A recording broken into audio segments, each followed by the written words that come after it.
ঐতিহাসিক ওয়াকফ আইনে আসছে বদল।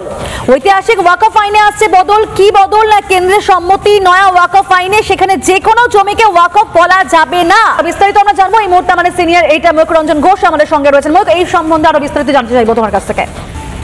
কিছুদিন আগেই তুমি জানো যে ওয়াকফ যে আইন সেটা ভারত সরকার আনতে চলেছিল এবং তা নিয়ে ওয়াকফ বিল নিয়ে যথেষ্ট জলঘোলা হয়। ওয়াকফ বিলের প্রতিবাদ করে অনেকে। এরপরে জয়েন্ট পার্লামেন্টারি কমিটি তৈরি হয়, যেখানে কল্যাণ বন্দ্যোপাধ্যায় ছিলেন। কল্যাণ বন্দ্যোপাধ্যায় বারবার অসভ্যতা করেছেন। কল্যাণ বন্দ্যোপাধ্যায়কে বারবার সাসপেন্ড করা হয়েছে। কখনো তিনি গ্লাস ছুড়ে দিয়েছেন, কখনো অভিজিৎ গঙ্গোপাধ্যায় তাকে অশ্রাব্য ভাষায় গালিগালাজ করেছেন। ওয়াকফ বিল সেটা যাতে কোনোভাবেই সংশোধন করা না যায় তার জন্য ওআইসি থেকে শুরু করে তৃণমূল কংগ্রেস বারবার চেষ্টা করেছে।